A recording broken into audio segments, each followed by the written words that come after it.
So, welcome back to Third Age Reforged and to another battle replay and to a rather familiar site, because this is of course Thranduil's Halls, and it wasn't too long ago where we saw a custom scenario created by the Flame of Arnor on a map that included the interior of Thranduil's Halls at the very least, but it was a different map on the outside, and in much the same vein as that one where he took an existing map and made some additions to it. This is very much the same sort of thing, albeit this is not a custom scenario with preset armies.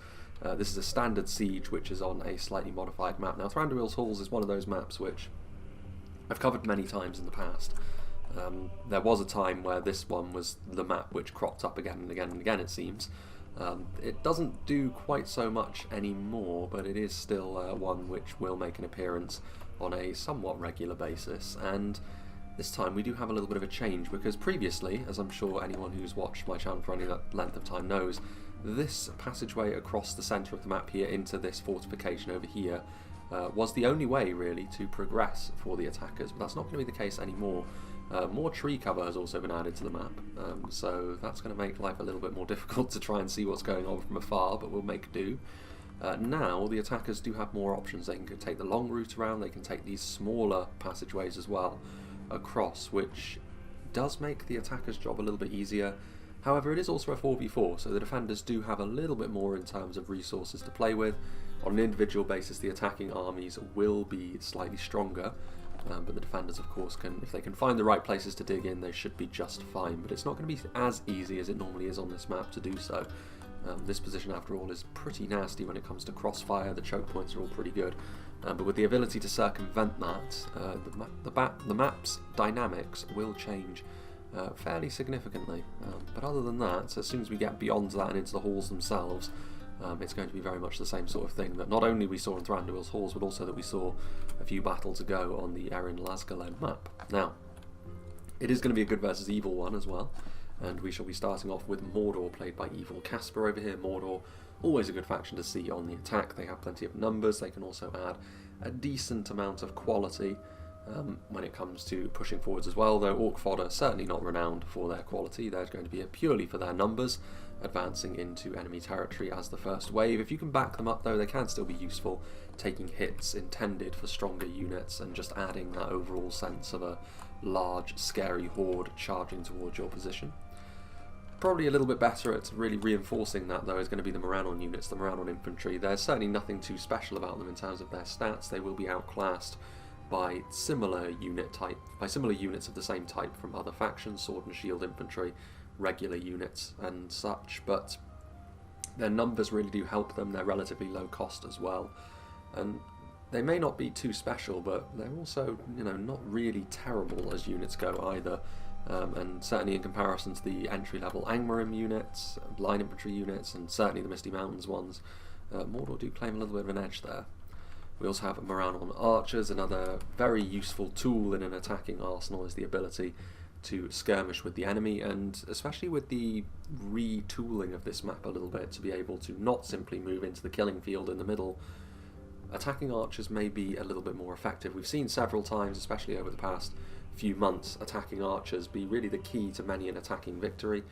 Very often, however, that's in a 5v3 or some other configuration where the attackers have got a significant numbers advantage. It's actually more difficult to play in that way when the numbers are even, especially if the defenders have got factions which are very, very good from afar. But the Morannon archers will still put some good pressure on the defenders, which is going to be useful, but not the be-all and end-all as it could be perhaps in a 5v3.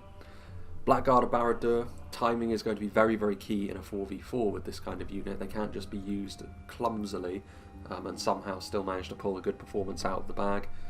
Big shields mean they will be able to take an awful lot of damage on the approach as well, and then they can start bulldozing through enemy lines. Rather depends on the army that's across from them whether the mass push is going to be super effective or not, but inevitably it will come.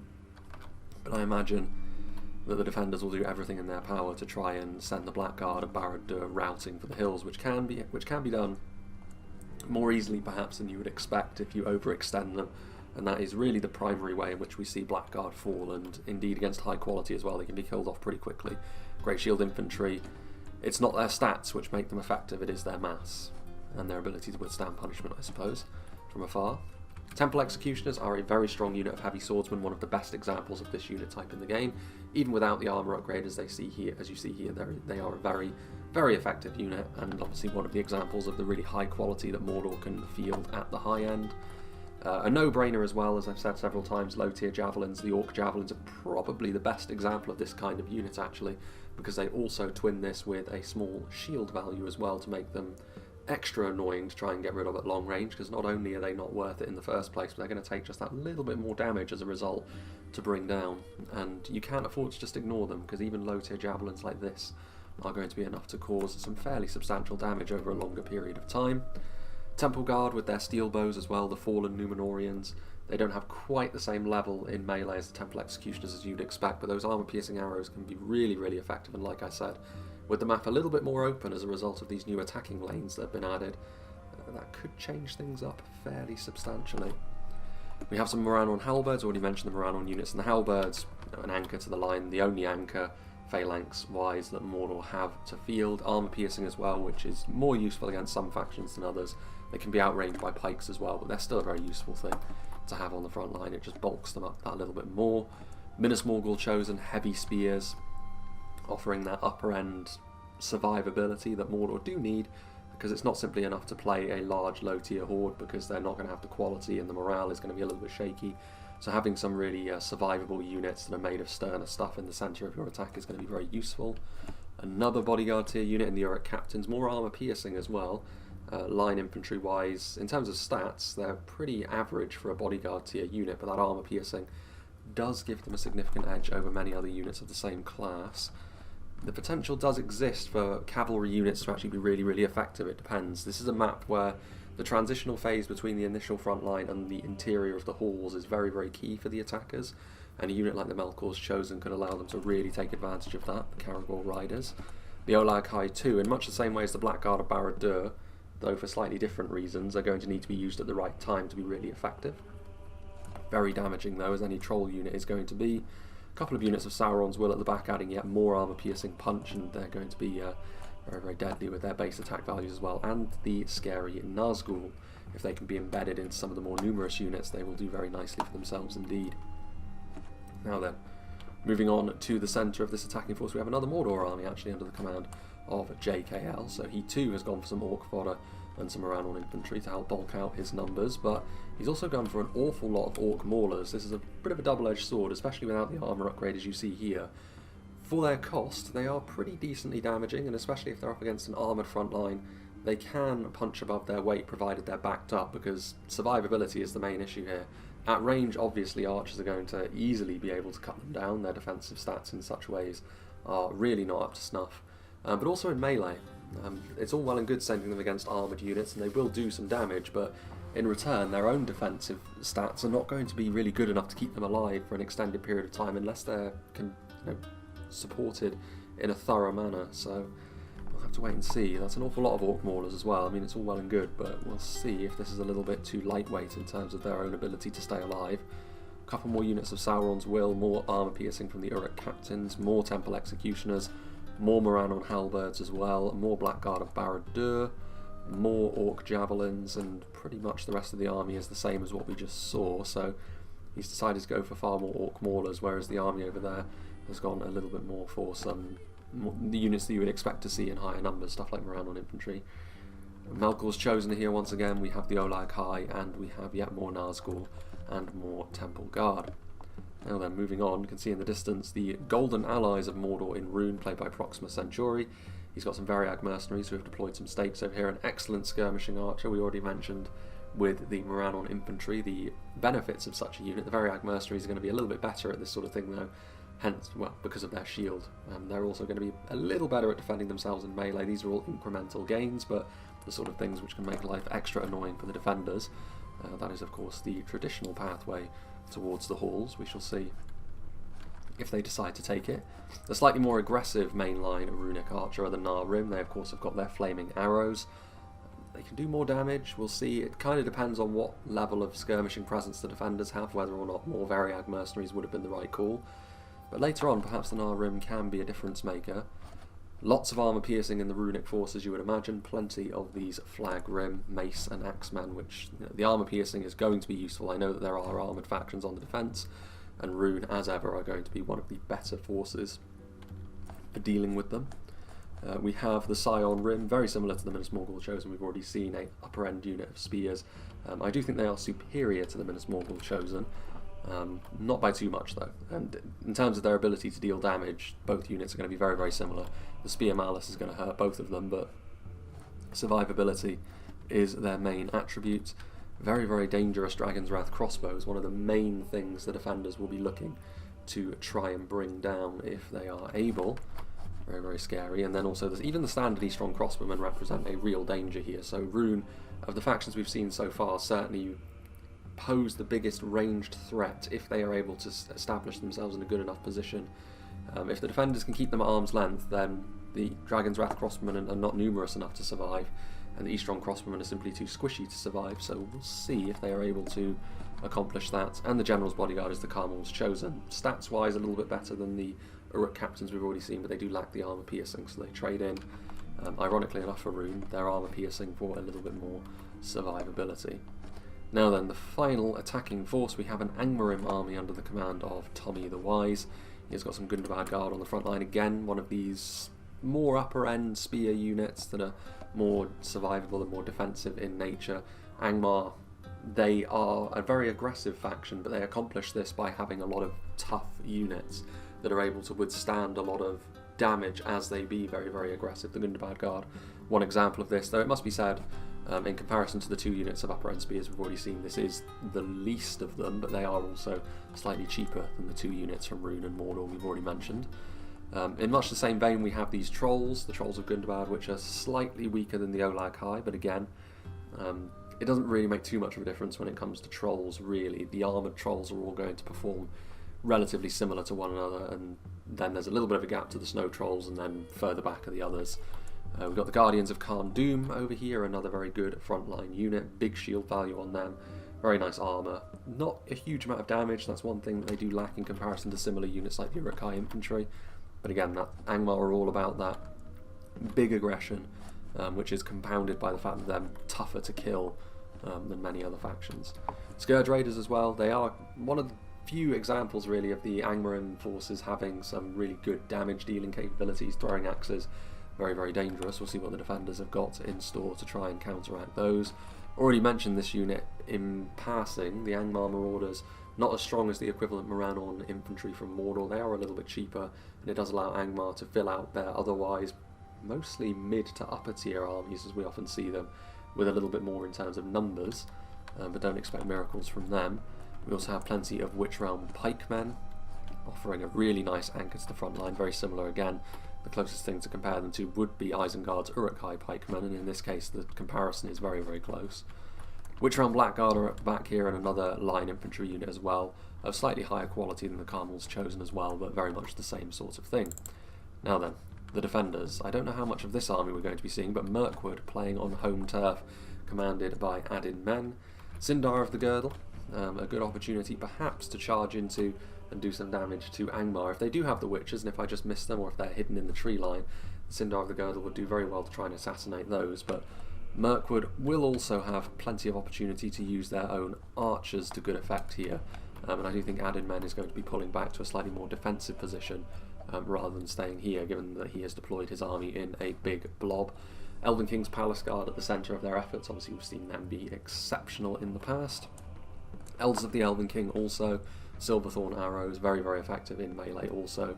Greenwood Rangers, the extra point of damage, as we saw in Erin Lasgalen, can be very, very effective, brutal, especially in the interior of the halls if it does come down to that, so that's worth bearing in mind as well in a 4v4 like this.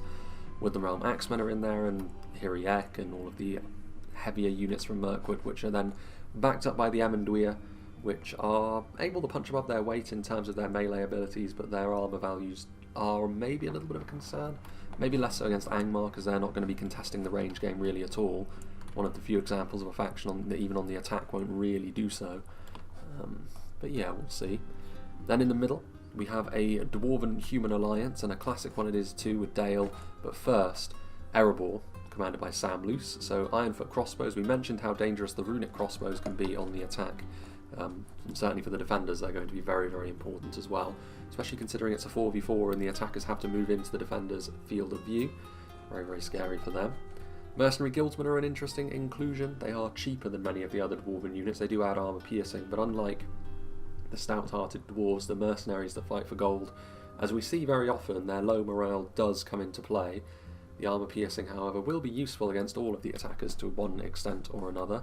Speaking of which, far better examples of armour piercing are the Dragon Slayers of Ered Mithrin and the Mighty Sons of Durin. Very, very strong bodyguard units both, and the sort of thing which the attackers will rightly be very scared of. Erebor Legionaries are an upper end unit of line infantry as well to help shore up the front lines, and with the Ironfoot Spears in tow they have a solid front line indeed, so they'll be able to plug up choke points easily, the dwarves, as you would expect given their faction focuses. Axguard of Erebor here offering yet more armour piercing as well. We've already mentioned how that will be useful, and some Ironfoot Warriors, which are, again, as far as a basic unit of infantry goes, going to be very, very good. Rhûn are nearby, and the armour piercing may be a little bit of a concern for Erebor. Armour piercing never going to go to waste against the dwarves after all, though in the Obsidian Guard they have a unit which not only have very high armour values but also exceptional melee defense with dual wielding. One of the highest total defense values in the game as a result, though no shield means that that is not the case when it comes to dealing with ranged attacks. Then we have Joran, who's playing as Dale. We've got some Swordmasters of Esgaroth. Celdwyn River Patrol are also hidden in and amongst the trees. Dismounted Earls of Dale and Lake Town Infantry also. As far as Dale goes, when it comes to trying to save a little bit of money, the Lake Town units can be very useful for that. The Lake Town Infantry will do a bit of damage at range, and cheap pikes like the Lake Town Pikemen will also be useful. Considering Erebor don't have any of their own phalanx units, Dale are going to have to take upon the responsibility to really marshal all of that expectation. The Barding Herd offer a higher tier option for that as well. It's worth saying we didn't see any halberds from Rhûn either, so the Barding Herd could be very, very important here. Pikes going to be in relatively short supply. In fact, the only pikes we've seen so far are the Witchround Pikemen and the Lake Town ones.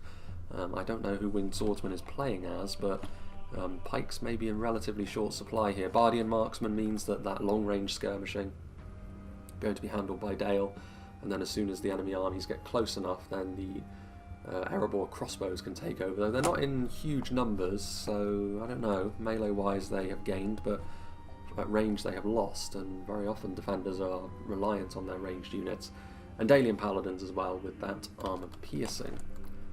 Very nice. And finally, the final defending force, I think. Yes indeed, we have another Mirkwood army, so Mirkwood on both flanks. Winged Swordsman 44, who's the one who sent me this battle replay, so big thank you to him.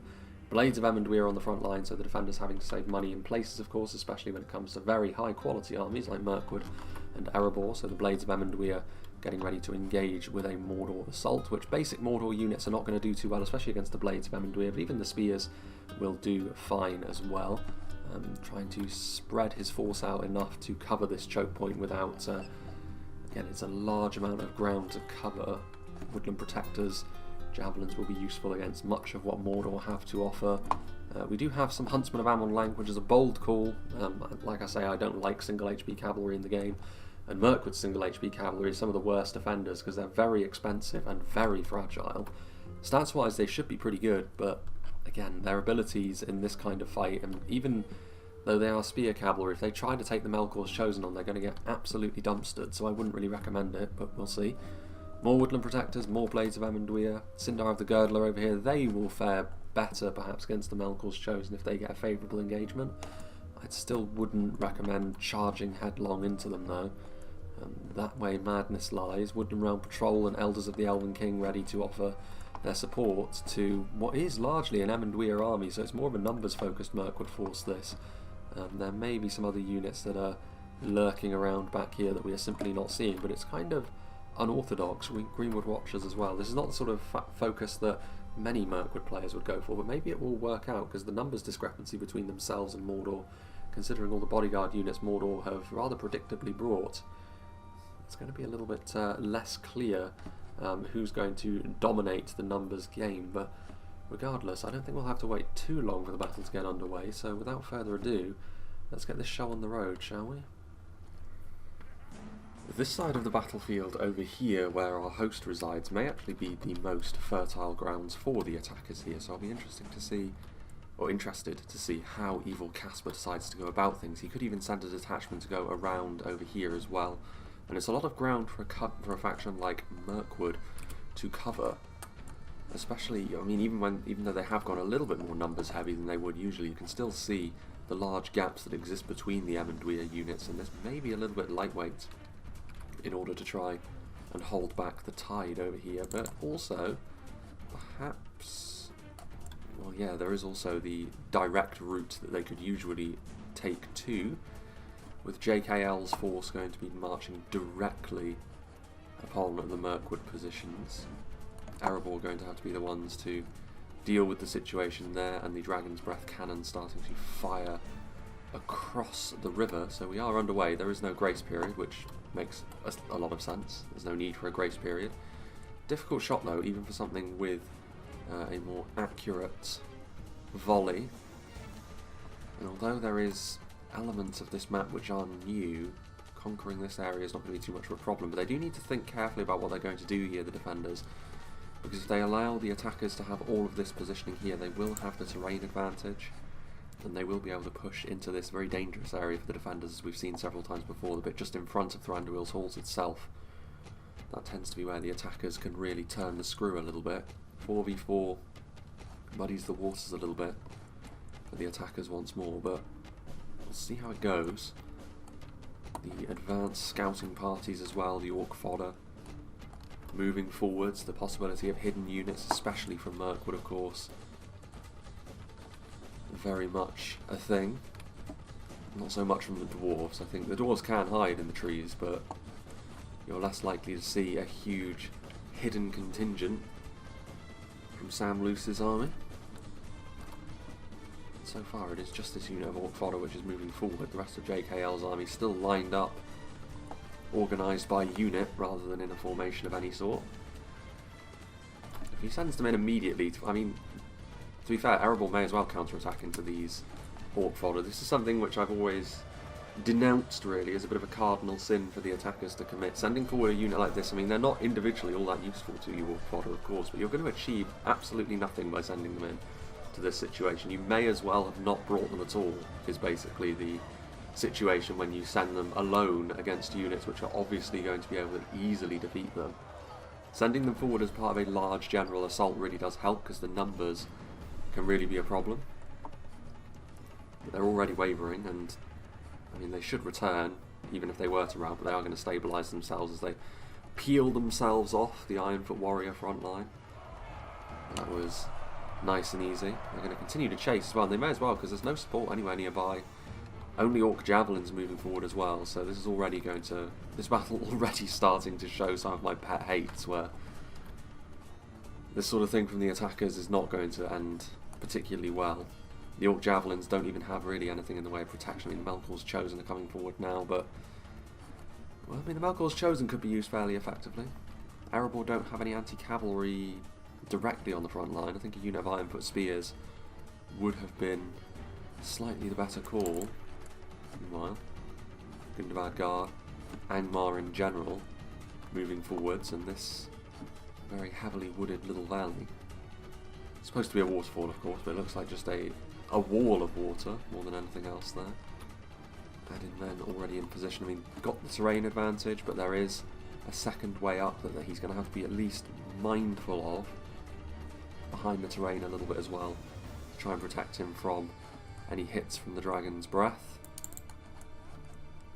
Well, yeah, this is more understandable, I think, from the Melkor's Chosen. It's a little bit of an oversight from Erebor to not have any units of spears directly on the front line. Doesn't look like there's too much activity in behind either, so that might be a little bit of a concern for them moving forwards. They can continue to hammer an anvil charge here, and Mercenary Guildsmen would rout fairly fast, you would suggest. Similar situation over here as well, with Melkor's Chosen pushing forwards, with the Realm Patrol in place, firing in, nasty crossfire. It's all well and good, but I don't think the attackers would mind too much that the Melkor's Chosen are attracting that kind of attention, especially not if they can be the ones to inflict heavy losses on all of these lighter Amenduir units that Winged Swordsman is utilising. And then over here as well, fighting our way through the trees is going to be the main issue camera-wise here, certainly. You can tell that already. Melkor's Chosen, though, continuing the hammer and anvil charge in here, and finally getting the memo. Spears are going to be moving forwards. And that will probably be enough to ward the Melkor's Chosen off, although perhaps not. Melkor's Chosen actually going to be able to smash through the line entirely, and there is a gap there now. If the infantry wants to, they could move forward and try and take advantage of that, although you can tell already based on the way the JKL is playing that he's not going to be too eager to commit forward his units in a hurry. Bardian Marksmen are there as well, starting to see a little bit of action from them. That sounded nasty, and yes indeed. So even though they are slightly behind terrain, Dragon's Breath's still able to get some hits. Not devastating ones, but this sort of thing will add up. Snaga Archer's going to be trying to do a bit of damage as well. It's rare that you see Angmar try to put the pressure on from range, but here we are. Strange times we live in. Gundabad Guard, Snaga Archers, and then Trolls, and most of the rest of the Angmar units are further back. So they've got some infantry units to make sure that the Snaga can't simply be counter-attacked, mainly by cavalry, I would assume. Variag Mercenaries also trying to fire up here. They don't have the best angle, but they are still going to be able to score some fairly decent hits here on the Bardian Marksman. Further down, the Orc Javelins from JKL trying to move in to soften up the middle approach here. Very centre of the map. Already shaken though, so it wouldn't take too much for them to rout. If there's any cavalry nearby from the defenders, they should perhaps consider using it. All quiet on this front now, with the Ironfoot Spears present, stopping the Melkor's Chosen in their tracks. Orc Fodder trying to do their thing. The Huntsman of Amon Lank moving forward to counter-attack as well. Trying to skirmish a little bit more with the enemy. It's an easier thing to do when it's a 5v3. Almost guaranteed to be effective. Once again, people only want to get into contact with me when I'm recording. Sensational scenes. Nice charges though here, and the Orc Fodder may be spears, but they're not spears of the required level of quality, and this is the problem already I think I'm seeing from some of the attacking players here. They're trying to get away with sending forward too little. They're trying to be too cute with it. They're trying to get some good value for money off their skirmishers perhaps, but they're trying to do so in a way that deprives the defenders from being able to use their own archers to good effect, and unfortunately they're being a little bit too extreme with that. We've seen it from both of the Mordor armies in particular so far. We'll have to wait and see if that proves to be decisive as the battle moves forwards. Well, we are actually seeing a little bit of melee. Again, the whiplash between the two extremes here as well from JKL's army. He sent forward the Orc Fodder on their own, who are not really going to achieve all that much. And now he's sending forward the Nazgul on their own, who also, without support, are not going to achieve too much, because while they are extremely strong individually, they're going to get overwhelmed. So I really, really don't understand what is going through JKL's mind here. Everything, all of my pet hates, all at once. Madness, true madness. Erebor will be quite happy with that. If they can isolate and destroy the Nazgul and continue to get some good value off against the lower tier Mordor units, then that front line should be fairly safe going throughout the field. Meanwhile, Greenwood Rangers are firing away. Rangers still going to be one of the deadlier tools in the defender's arsenal. Gundabad Guard charging forward, colliding with the front line, a combination of the light Amenduir spears and the heavier Dalian halberdiers of the Barding Herd. That armour piercing will be pretty key when it comes to dealing with a unit like the Gundabad Guard. Armour piercing key to dealing with pretty much everything Angmar have to offer. Some Elven heavier spears over here as well, with some Hiriak. But Trolls over here, Trolls are going to be pretty good. I mean, the armour piercing of the Barding Herd is fine, but Phalanx units don't tend to have. In fact, I think what we will do is go down to half speed here, because there's going to be an awful lot happening with the Blackwatch Legion moving forwards. But as I was saying, the armour piercing of the Barding Herd will help them against the Trolls, but Phalanx units don't tend to have the best in terms of base stats, so And the trolls are also fantastic at disrupting formations, so with supporting infantry, especially with some really strong supporting infantry as well, there is Morgunvard Guard, but it's more going to be the Witch Realm Hammer Guard which will concern the defenders if they have noticed that they are there. Blackwash Legion continuing to push forward as well. Eerie Lang are at the top of the hill, Woodland Protectors waiting also. Bardian Marksmen starting to fire now, not able to ignore the presence of the enemies below them any longer, and they are going to be able to shoot into the backs here of the Mordor forces that are pushed forward. At the very least, the Nazgûl do now have a bit of support. None of them have actually died yet, but they will have taken a fair amount of damage from the Ironfoot Spears and the Erebor Legionaries before the Sauron's Will arrived on the front line. Though this is more like it from JKL, the Sauron's Will be very well placed for dealing damage to those heavily armoured dwarves. The javelins continue to fly overhead. Blackguard of Barad-dûr pushing forward now as well, so we are entering into really possibly the decisive moment in this fight, with Angmar being very aggressive, Mordor being very aggressive, at least the central Mordor army. This force over here from Evil Caspar spreading himself out across the hillside and maybe thinking about moving around there, but one army having to split between these two positions was maybe a bit ambitious. And there's a lot of death that has been inflicted. Plenty of Huntsmen of Amon Lank have fallen, but lots of Mordor's numbers as well.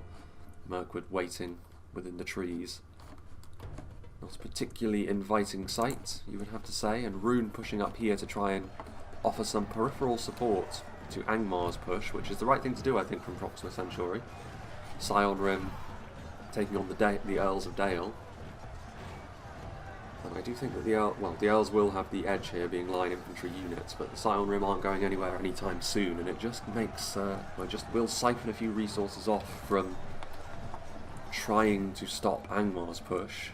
If they can send Angmar packing over here, that is a big victory for the defenders, but whether they're actually going to be able to do that remains to be seen. Trolls of Angmar are in here. You can see some of the Amenduir units are routing, and the lightweight nature of them did concern me a little bit, though more so on Winged Swordsman's side of the battlefield, more so than over here. Angmar, of course, anything but lightweight. One of the most heavy metal factions the game has to offer. Trolls are getting bloodied now as the Blackwash Legion continue to push forwards, but the only thing they've really done is drawn the ire of some of these supporting units back here. The Eerie Lang should be able to deal with them without too many issues, but they have managed to cause fragmentation in the Mirkwood lines here. Snaga Stalkers and Witch Realm Blackguard are pushing forward, so it's a little bit more difficult to get an overall of this position with all the trees in the way, but you can see that while it is a slightly bumpy front line, Mirkwood do still have things mostly under control. Barding Herd still holding on, actually, still 81 of them as well, so still a decent number of them in spite of the odds they are very clearly facing here on this front line. Not a bad showing from them so far at all. Alien Paladins moving forward, they will be ideally placed for helping to deal with the Trolls, as well as some Sword Masters of Eskarot, shock infantry of any kind with their higher damage values. Their presence will be greatly appreciated against these monsters, I'm sure. Look back here, Witch Realm Pikemen, I mean, there's not much left in reserve from Tommy the Wise. He does have the Witchers, something that we weren't sure about in the army composition phase, but there they are. Dangerous, very dangerous. Could send them forward now, though I'm sure that any time you're facing off against Angmar, you need to be constantly on the lookout for them. Flagrim managing to push through the dismounted Earls of Dale, so Angmar getting some more direct support, fighting side by side with their Easterling allies. And of course that armour piercing will be very useful at helping to very quickly crunch through the lamellar armour of the Dalian halberds. Meanwhile, the twang of the bowstrings from the Bardian marksman, Mordor with far more on the front line now, really starting to test Erebor's resolve, mostly as a result of the Blackguard of Barad-dûr. They didn't manage to push all the way through the lines, but they have at least managed to force Erebor's hand. More units have been committed forward. Ironfoot Spears and Warriors on the front line in great numbers. You can see that the Melkor's chosen, we saw them in the background last time we were looking at this front line, smashing into the Mercenary Guildsmen, and they are all gone now, the Merc Guildsmen, but Sindar the Girdle and Huntsman of Amon Lank getting into melee with them, both have an anti-cavalry bonus, and the Melkor's chosen, not really making any further progress, so some decent value, though the Caragor riders haven't been used to their maximum, but certainly not a waste from a Mordor perspective, even if they were to die at this point. The defenders will be glad to have their cavalry do something useful as well. Olag High moving forward. Some of the more high damage Dwarven infantry won't be too worried about Olag High. They have the capacity to deal with them, though. High density of Ironfoot spears, they will be less great at dealing with units like the Olag High.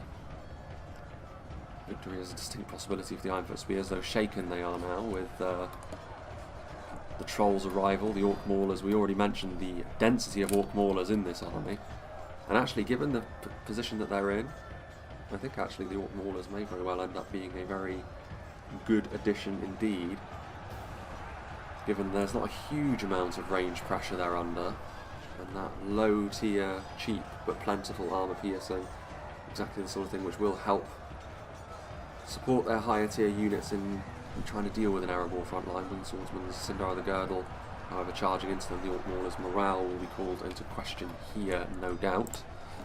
They're back up to 1 speed at this point. Orc Javelins in support, they've got a decent angle as well, so in spite of some of the strange things JKL was doing early on here, much more by the book now. The dangers here are going to be mostly morale based, and whether or not any sort of range support can continue to pile the pressure onto him. Meanwhile, this front line has now been closed shut again, though on a more temporary basis than anything, because the Easterlings have got the numbers advantage, the armour piercing as well. Not going to be the sort of thing that the Earls of Dale are going to enjoy facing.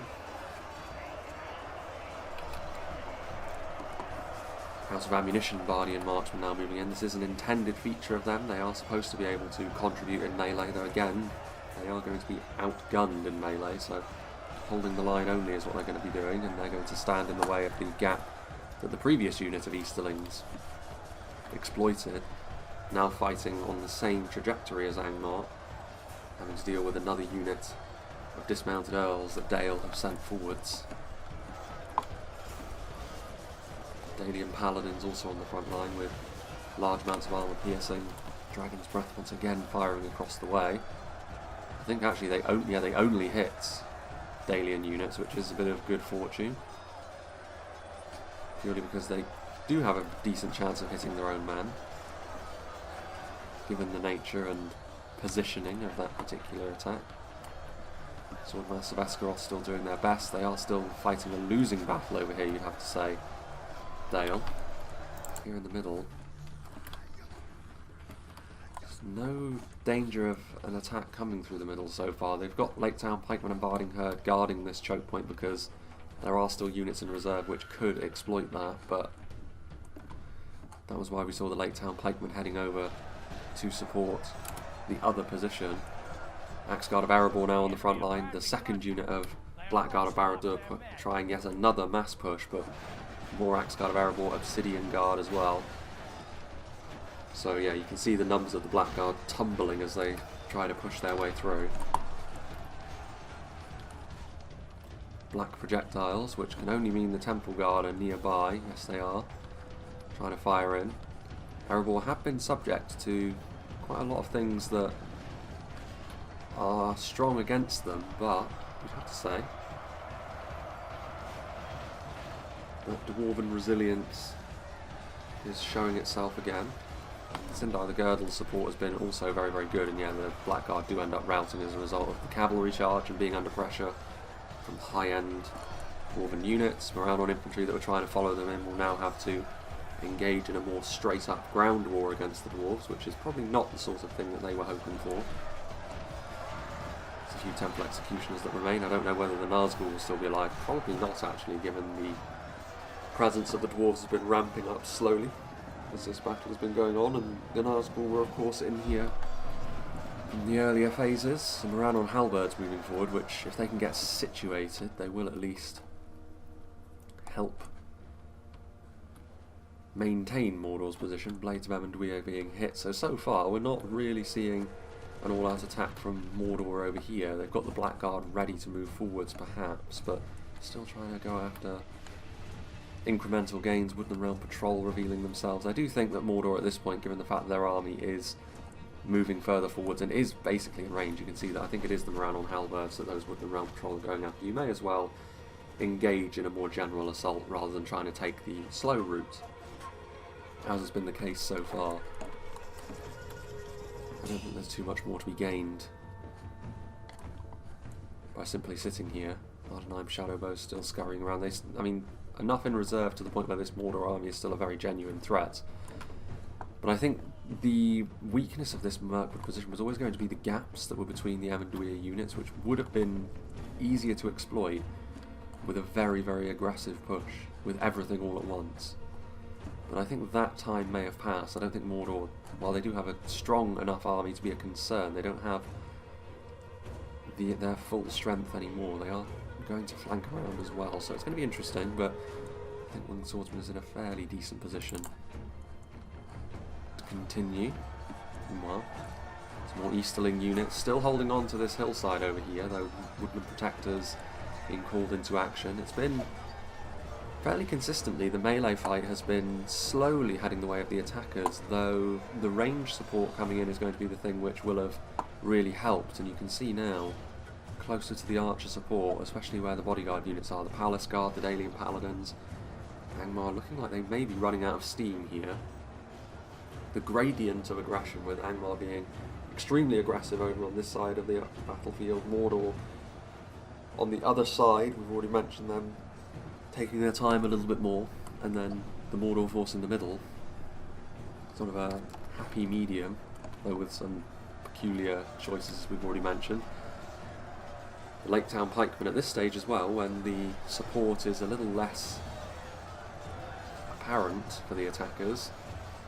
These cheap pikes may be a real godsend for the defenders. They will be able to easily be able to hold Variag mercenaries at bay. That hits something. Some Lake Town infantry. Not a devastating hit though. What else do they have? Some throwing axes. They must be going after the Palace Guard, I would assume, yeah. Those throwing axes are pretty good against Palace Guard as well. Palace Guard, who clearly, we haven't really seen them in action until now, but they've clearly been a part of the front line for a little while. Taking a lot of damage now though. I don't know if they're even going to, yeah, they are going to be able to rout the Snagar archers at the very least, but they might want to get out of here quickly. And that's going to be it for the Flag Rim, so pretty much this assault over here is coming to its end. We're going to be seeing much more of the standard fare now. This is the only, well I say that, but even the Easterlings are not particularly. That I believe is JKL's Mordor General. First General to fall. Variag mercenaries routing, so yeah, Rhûn. Their attack up the regular pathway on this side that THRANDUILS Hall offers is also being stopped. Much of the infantry that remains standing is Dalian infantry. Mirkwood still have a few units here and there, but they have put it all on the line to hold them back.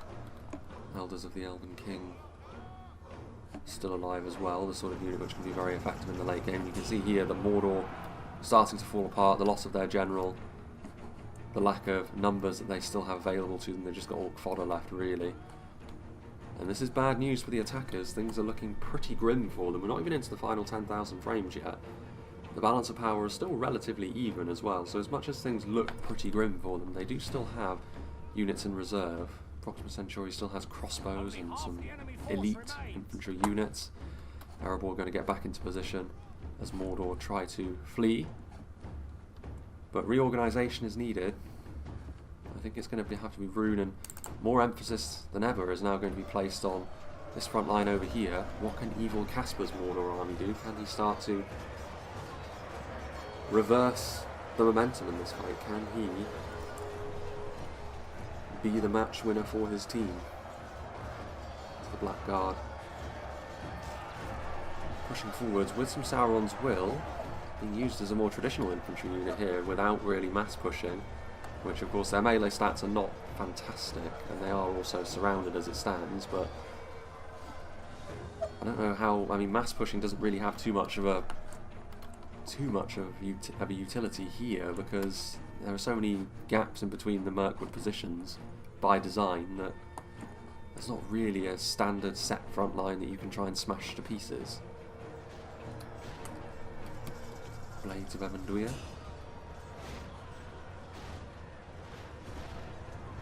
Rhûn on archers almost at point blank range.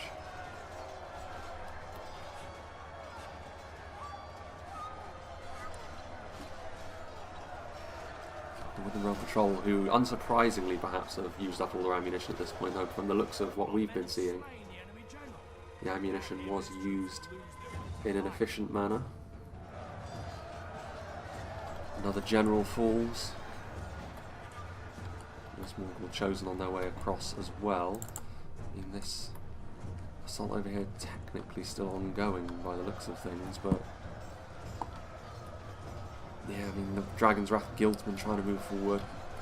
Need to be a little bit careful here, the attackers. I think they need to consolidate their forces and try to fight the enemy as one at this point. Being scattered is no longer going to be that great for them under normal circumstances. We see the attackers are the ones able to isolate and destroy more easily, but in this battle it's been the opposite way around. The defenders have been able to do that to a far greater extent. Victory seems certain. We've got some Rhûn. Some of the Lake Town infantry are forwards here, trying to interrupt what remains of the Easterling archer force that's still going. What remains of the cavalry as well, so some very depleted units duking it out here on the high ground. And further down the hill, still this Lake Town infantry force, the Dragon's Breath cannon crew, one of the few examples in the current version of the game of an artillery crew that actually is pretty strong in melee. That will be more the case, well, universally the case, in the new patch of the game, as we have recently seen. In the very last battle, I believe, actually, based on where the, or one of the last battles, based on how the upload schedule is coming together. Lance forces evenly matched, Lake Town infantry.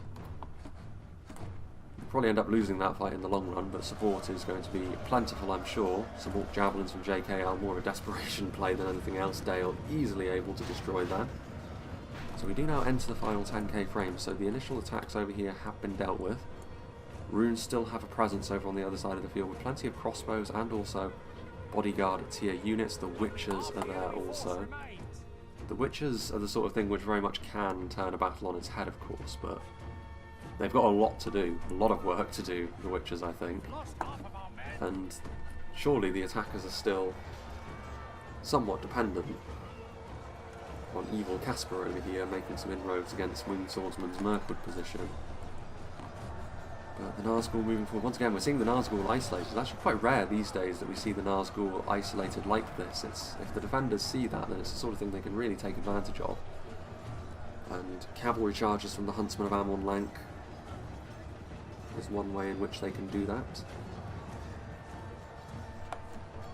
As the cavalry cycles back out, Sauron's will, victory seems certain.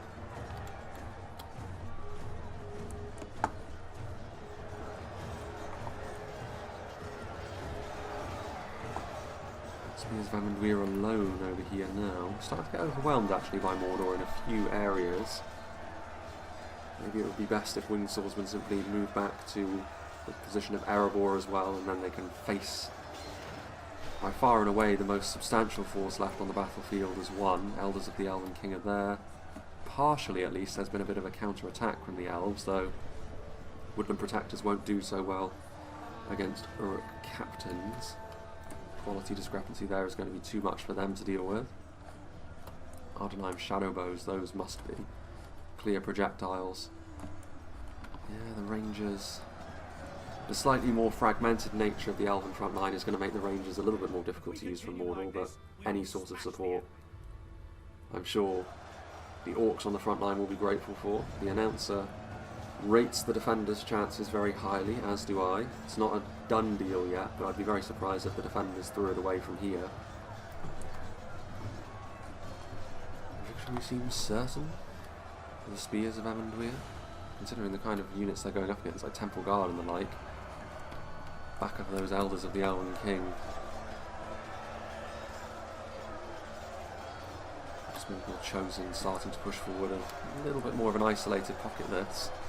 This is pretty much the only fight that's going on the battlefield now. And I do wonder, there is a general unit over here, by the looks of it.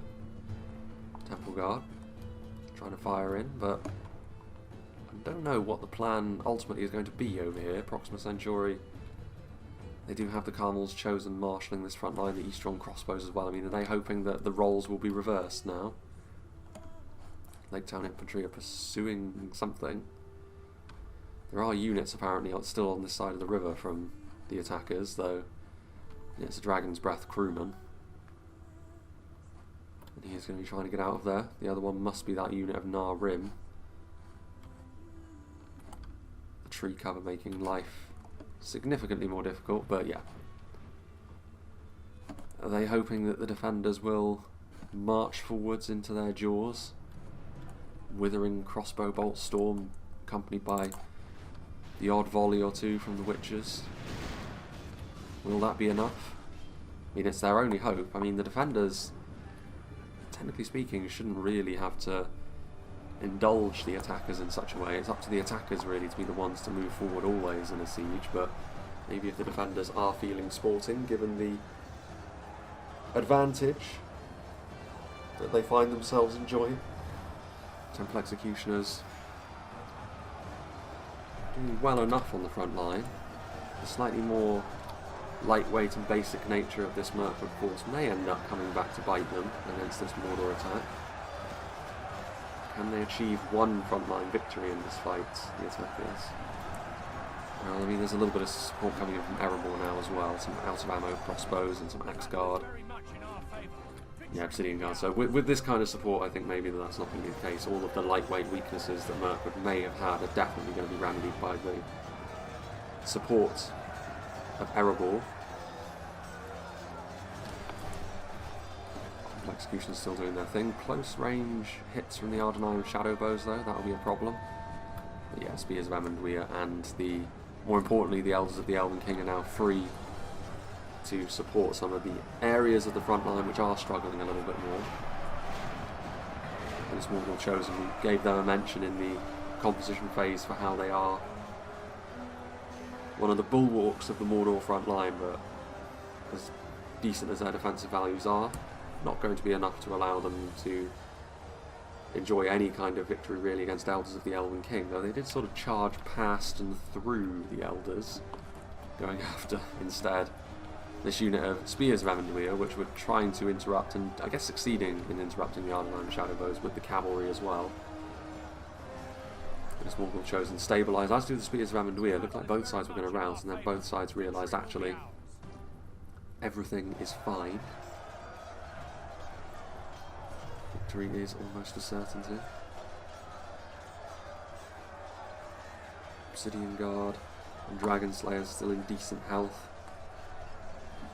Already have a lot of experience fighting Mordor with JKL's army earlier on in this battle.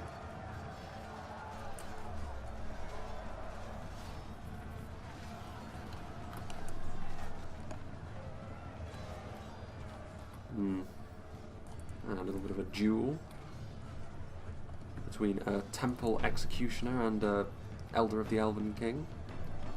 1v1, all things being equal, you would actually give the edge to the Temple Executioners there. The dedicated heavy swordsman.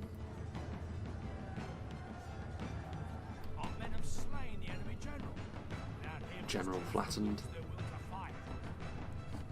There's a few javelins coming in as well. Ooh, victory as well for the Elder of the Elven King. Very fitting for how this fight has gone, to be fair. And that's pretty much it from Evil Caspar, you'd have to say. Ardenheim Shadow Bows.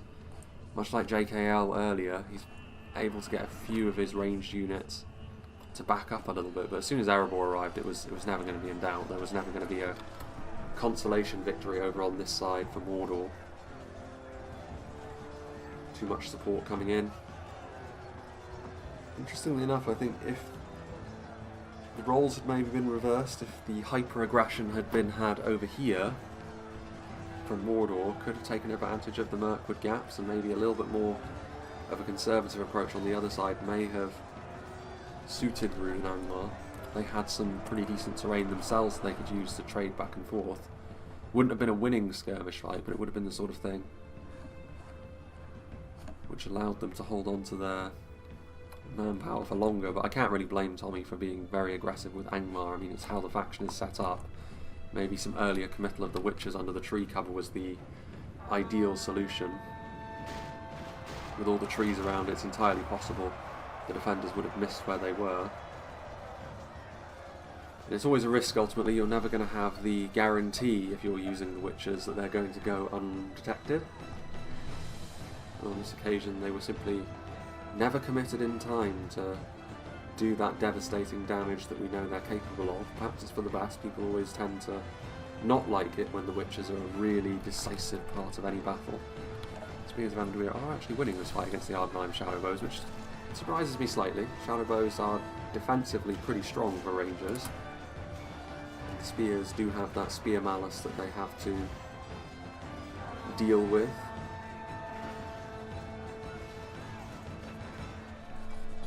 Constantly getting shanked, that one guy.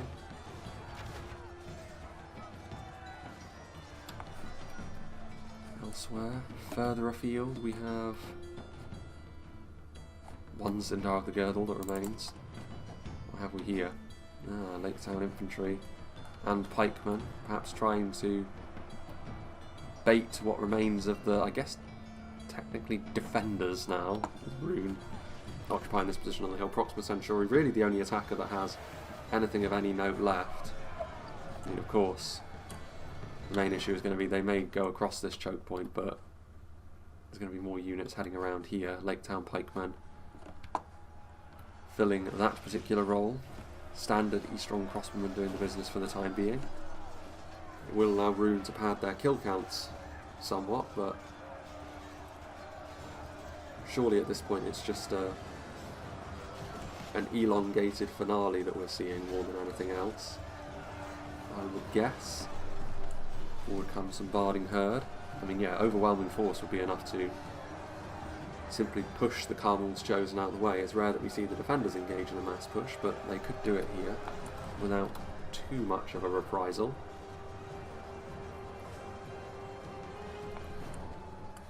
Guardian Marksman on the way up as well. What remains of the Dalian Paladins, 31 of them, and I mean, 1-to-1 the Dalian Paladins are a far more dangerous unit in melee than the Runic Carmel's Chosen. Yeah, that's it from... No, the Ardnheim Shadowbows are still fighting. 4 of them remain. Spears of Anduin will be enough to finish them off, however.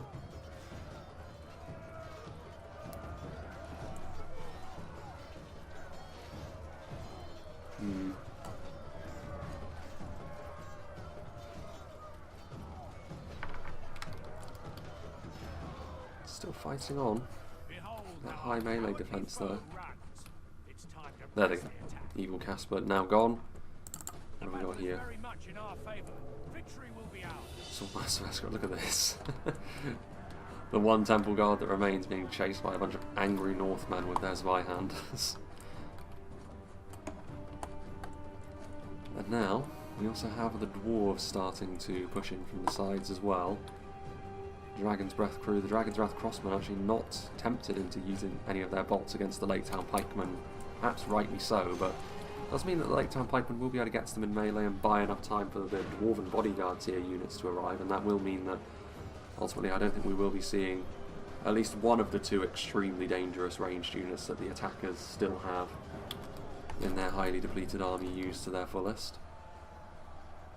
The Witchers may not even get the opportunity to use their payload at this rate. The attackers looking for the opportune moment to use them, but time and time again it has eluded them.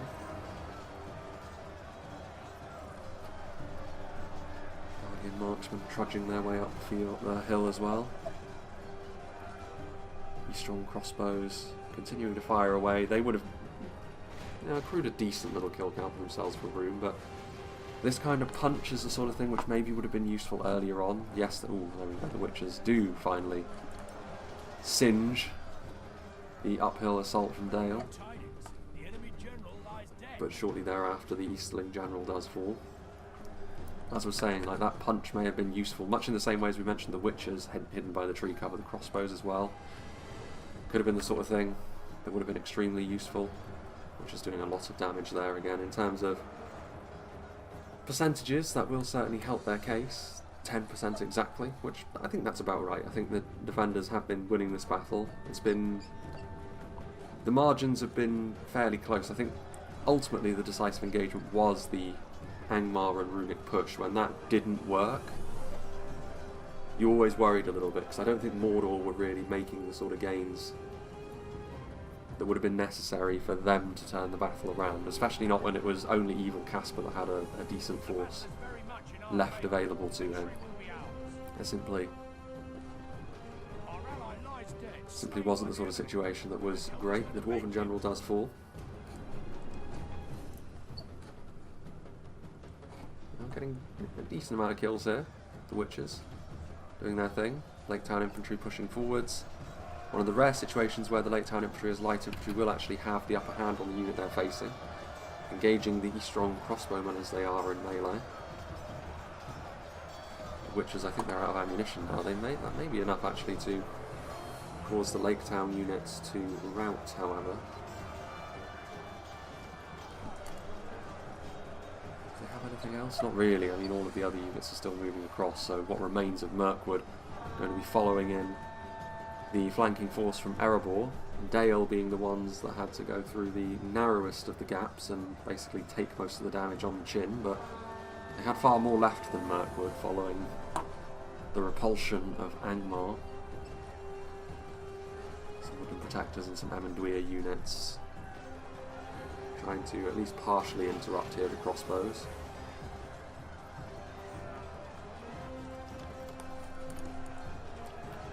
Dragon's Wrath trying their best to deploy their body-piercing crossbow bolts.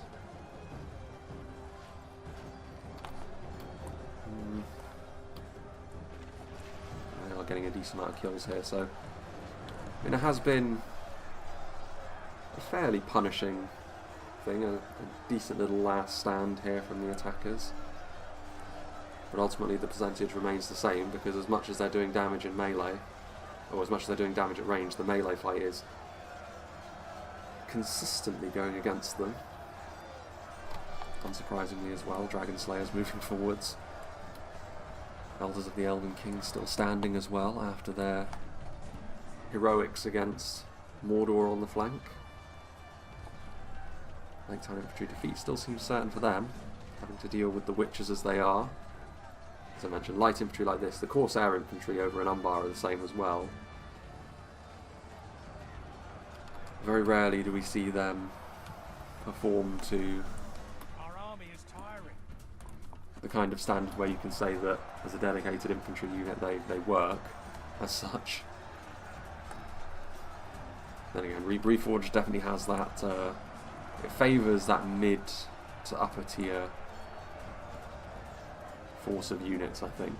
Low tier units for orcish factions and such have always been very, very useful, but units like that have always been quite difficult to make work in the multiplayer focused Reforged meta, I think. It's the sort of unit you can balance more easily for single player, I think. Early game. But here a little bit more difficult. Eastron Crossbowmen running, as you would imagine. Not really going to have what it takes. Dragon's Wrath Crossbowmen actually winning this fight so far, though that will change pretty rapidly as the ELVENKING's Palace Guard come in. I think the witches have been killed. Lake Town infantry are celebrating, so the Dragon's Wrath Crossbowmen are the last ones left. They are shaken, and this battle will end in a rout by the looks of things. They're strong enough to the point where 100 frames is not going to be enough, and there we go. Victory for the defenders, 10%. The gap, pretty much a by-the-book defenders victory this. We didn't see the interior of Thranduil's halls, but that's fine. We saw that somewhat recently, albeit in a different kind of map, perhaps a different part of the Woodland Realm. This is the classic one, but yeah, I mean, we've seen this map several times before, of course. It was, as I mentioned before, Bursagath, the rise of that map and its constant use. it tended to be Thranduil's halls, because as a defending force with those 3 choke points in the middle, the very defensive, fortified nature of it, and also the elven theme, it proved to be a very, very popular one. But still, I do like the little additions here. It did change the dynamic of the fight. And a 4v4 siege like this, it does make life a little bit easier on the defenders. It gives them a little bit more of an opportunity. And you saw it here. The attackers, if that had been a 5v3, I do think that the attackers would have won, because I think that the Angmar push probably would have been successful with the support of maybe a little bit more of Rhûn. And even if it wasn't, Mordor, if we just say for argument's sake another Mordor army was in between JKL and Evil Caspar, more pressure would have been on the other side of the battlefield, and ultimately, even if Rhûn and Angmar suffered the same fate, there would have been more of Mordor, and they wouldn't have suffered the defeats that they did. But as it is, in a 4v4, I think the defenders were very worthy victors here. They set themselves up, the range support was good, they weren't content to just let one another deal with their own little individual choke points, they were supporting one another. The only, well, I mean, there wasn't really an exception there. The Erebor support coming over to ensure Winged Swordsman's victory later on. Dale and Adin Men, his Mirkwood army, very much intertwined, very much facing the enemy forces as one. Erebor was a little bit more on their own against JKL's Mordor force, but then, actually no, even then they had the Sindar of the Girdle helping them out, didn't they? So that wasn't so much of a problem either. So yeah, good teamwork here from the defenders, and ultimately quality and good positioning of skirmishers, and yeah, that was enough.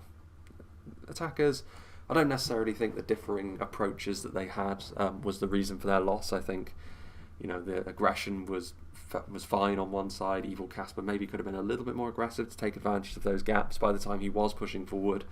That was already when JKL was heavily, being forced on the back foot, and when Erebor's reinforcements arrived, it was already all over. So maybe you could say that, but ultimately I think it was just a matter of little individual things that could have been improved. Anyway. Mirkwood, what did the damage for them? Elders of the Elvenking, unsurprisingly, and Woodland Realm Patrol, so the ranged units, as we mentioned, doing the business. Huntsmen of Amon Lank and the Sindar of the Girdle, so the cavalry actually did very much prove to be worthwhile. I think that, again, that's something which Evil Caspar could have improved, maybe sending forward too many of his units unsupported, and that allowed the cavalry to get a lot of value off.